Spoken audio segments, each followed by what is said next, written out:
प्रकाश राजभर पहुंचे चंदौली पार्टी कार्यकर्ताओं संख्या बैठक कार्यकर्ताओं ने किया स्वागत। ओम प्रकाश राजभर का बयान।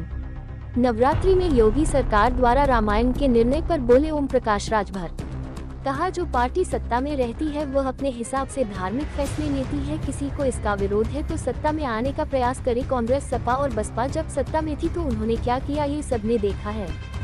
स्वामी प्रसाद मौर्य के ट्वीट का दिया जवाब। कहा मतलब परस्त नेता है स्वामी प्रसाद मौर्य। जब सत्ता में होते हैं तो 97% लोगों का नहीं दिखता फायदा। व्यक्तिगत फायदे के लिए स्वामी प्रसाद मौर्य कर रहे राजनीति।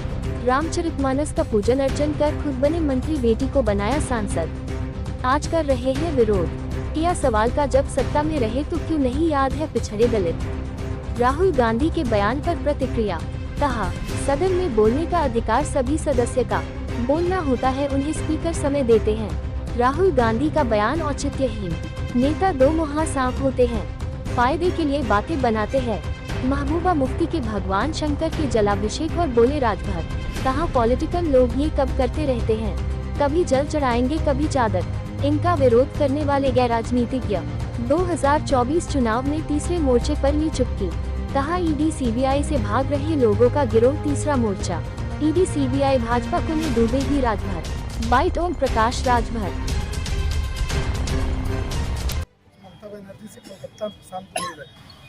तीसरे मोर्चे के गठन की बात आ रही है, गैर कांग्रेस क्या कहना? देखिए, हमारे तो ये समझ में आ रहा है कि ये भारतीय जनता पार्टी की सरकार बनाने के लिए काम कर रहे हैं। जो ये लोग आरोप लगाते हैं कि पिछड़े दलित के दुश्मन कांग्रेस और भाजपा है, तो हम तो कहते हैं कि पिछड़े दलित के दो दुश्मन हैं, अखिलेश और मायावती। अगर ये दोनों वास्तव में बीजेपी को रोकना चाहते हैं, ये दोनों एकजुट क्यों नहीं होते? ये अलग अलग क्यों रहते हैं? ये कुर्सी के लिए लड़ते हैं, इनसे समाज से मतलब नहीं है।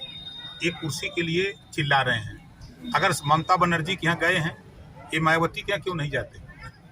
मायावती उनको यहाँ कम से कम 13-14% वोट दे सकती है, लेकिन वो ममता बनर्जी के यहाँ जा रहे हैं, परसेंटेज में भी वोट नहीं मिलेगा। वो जा रहे हैं केसीआर के यहाँ, एक भी वोट दिलाने की हैसियत नहीं है। निकाय चुनाव आ रहा है। निकाय चुनाव भारतीय समाज पार्टी अकेले अपने दम पर, जहाँ जहाँ प्रत्याशी हमारे लोग हैं वहाँ हम लोग लड़ेंगे अकेले अपने दम पर। 2024 का जो चुनाव है अभी वो दूर है। अभी प्रदेश की हालत गठबंधन की तरफ बढ़ रही है। अब गठबंधन, कौन सा गठबंधन खड़ा होता है उस पर निर्भर करता है राजभर का जाना। समाजवादी पार्टी के नेता हैं स्वामी प्रसाद मौर्य। आज उन्होंने ट्वीट किया है सुंदरकांड पाठ जो उत्तर प्रदेश सरकार ने निर्णय लिया है कि नवरात्र में सुंदरकांड पाठ कराएंगे। उनका कहना है कि 3% लोगों को खुश करने के लिए 97% जो हिंदू हैं, दलित हैं, पिछड़े हैं, वंचित हैं, उनकी उपेक्षा की जाएगी। ये आहत करने वाला निर्णय है उत्तर प्रदेश सरकार का। देखिए, दुर्भाग्य है इस देश में जब नेता सत्ता में रहता है तब ये बात उसको याद नहीं आती। 4 बार बहुजन समाज पार्टी की सरकार में वो मिनिस्टर थे, तब ना पिछड़ों की याद आई, ना दलितों की याद आई, ना महिलाओं के अपमान की बात याद आई। जब बहुजन समाज पार्टी की सत्ता जाते देखा तब स्वामी प्रसाद मौर्य जी रामम शरणम गच्छामि, तब 97% याद नहीं आया। तब तो वो तुलसीकृत रामचरितमानस पर माला फूल अगरबत्ती चढ़ा करके अपनी बेटी को सांसद बना लिया। खुद 5 साल मंत्री थे, तो 5 साल तो उनको ये चीज नहीं दिखाई दी। अब जब वो सत्ता जाते देखा, उनको लगा कि सत्ता बदल सकती है, तो फिर अखिलेशम शरणम गच्छामि। यहाँ मायावती जी वोट दिला सकती है, नीतीश जी वोट दिला सकते हैं, और पार्टियां हैं वो लोग वोट दिला सकते हैं, लेकिन ममता जी आकर के यूपी में वोट दिला दें, आई तो थी बनारस की धरती पर वोट दिलाने, ऑटो सीट हार गए। मतलब ओम प्रकाश राजभर थर्ड फ्रंट में नहीं जाएंगे। देखिए, राजनीति में ना कोई किसी का दोस्त है ना दुश्मन। मैंने पहले ही कहा कि अभी गठबंधन बन रहे हैं। गठबंधन का क्या रूप होता है, अभी ईडी सीबीआई दौड़ा रही है, कितने लोगों को दौड़ा रही है।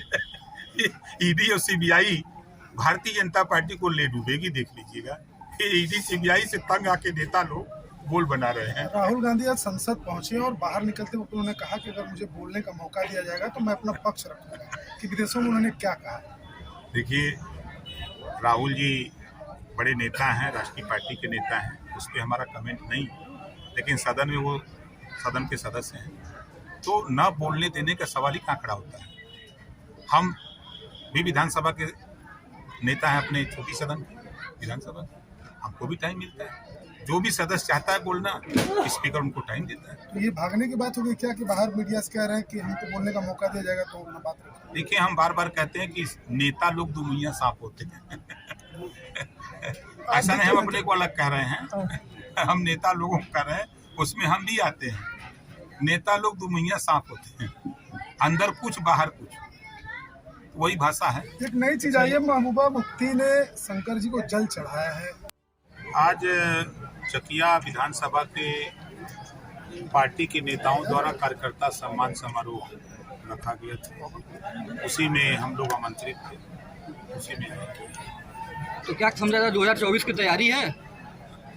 देखिए, हम तो 20 साल से हमेशा हम तैयारी में रहते हैं। जब सो जाते हैं तो तैयारी रुक जाती है, जग गए तो हम तैयारी में लगे जाते हैं। अनवरत हमारा अभियान, जो समाज है सदियों से उपेक्षित है, शोषित है, उसको जगाने का प्रयास कर रहा हूँ कि आप अपनी लड़ाई लड़ो, शिक्षा के लिए लड़ो, स्वास्थ्य के लिए लड़ो, रोजगार के लिए लड़ो, नौकरी के लिए लड़ो, अपने हक के लिए लड़ना सीखो।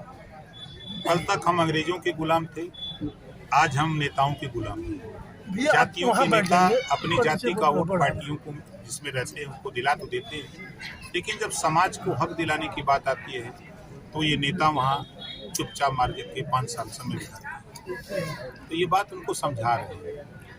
जनता का रुझान आपके साथ लगातार जुड़ रहा है, लेकिन कंफ्यूजन की स्थिति है कि आप 2024 में रहेंगे कहाँ? तो किसके साथ रहेंगे? इंडिविजुअल चुनाव लेंगे या किसी साथ गठबंधन में जाएंगे? देखिए, अगर समाजवादी पार्टी कांग्रेस से गठबंधन करे, बसपा से गठबंधन करे या दिल्ली से गठबंधन करे तो उस पर कोई कंफ्यूजन नहीं रहता है। बहुजन समाज पार्टी अगर वो सपा से करे, कांग्रेस से करे, भाजपा से करे तो कोई कंफ्यूजन नहीं।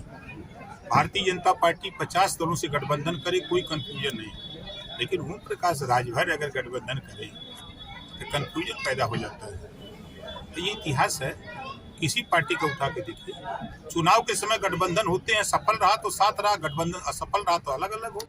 महीना चुपचाप मार के थे, फिर 10 महीने के बाद सोचे कि अब क्या करें, तो कुछ बोलबे करें। अभी जो वो कह रहे हैं उन्हीं से पूछा जाए कि जब आप सत्ता में थे तब 97% के लिए आपने क्या किया? सिर्फ अपना पेट भरे कि दूसरे के विषय में भी सोचे? जब भर्ती हो रही थी, नौकरियों में नियुक्ति हो रही थी, तो क्या हिस्सेदारी दिलाने के लिए आपने कभी मायावती से जबान खोली? अगर जबान खोले होते तो मायावती जी जबान काट करके वहीं थमा देती हाथ पर।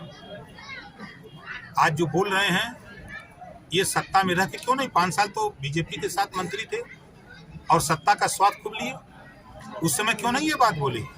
आज उनको दिख रहा है ये सत्ता पाने के लिए आतुर है, इस नाते चिल्ला रहे हैं। ओम प्रकाश राजभर जी इस निर्णय को कैसा मानते हैं जो पाठ करने का उत्तर प्रदेश सरकार ने निर्णय लिया है, सुंदरकांड पाठ नवरात्र में? देखिए, बाबा साहब डॉक्टर अम्बेडकर जी ने संविधान में जो व्यवस्था दिया है, सभी धर्म को मानने वाले लोगों को अपने अपने ढंग से पूजा पाठ करने की व्यवस्था बाबा साहब ने दी है। अब उस धर्म के मानने वाले लोग अपना काम कर रहे हैं, तो अब जो दूसरे धर्म के लोग हैं तो वो भी कोशिश करके सत्ता में जाएं और सत्ता में पाके वो अपने धर्म का काम करे। कोई मना तो कर नहीं रहा है। अगर कोई मना करे तो बतावे कि नहीं मना कर रहा है। आप सत्ता में थे तो आपने क्या किया? चाहे वो समाजवादी पार्टी हो, चाहे बहुजन समाज पार्टी हो, या कांग्रेस पार्टी हो, या कोई पार्टी हो, ये क्या किया? अगर ये कर रहे हैं तो आपने क्या किया?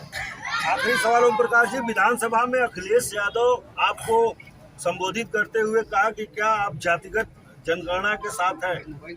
विधानसभा में हमने उस कार्यक्रम को लाइव देख रहे थे हम, तो आपसे पूछा था अखिलेश, क्या ओम प्रकाश राजभर जाति गणना कराना चाहते हैं उत्तर प्रदेश में? क्या अखिलेश जी जब सत्ता में थे तो जातिगत जनगणना याद आई? जब पावर उनके पास था, ताकत थी, जातिवार जनगणना कराने की कुवत थी, तब तो उनको याद नहीं आई। अब भीख मांग रहे हैं किससे? भारतीय जनता पार्टी से।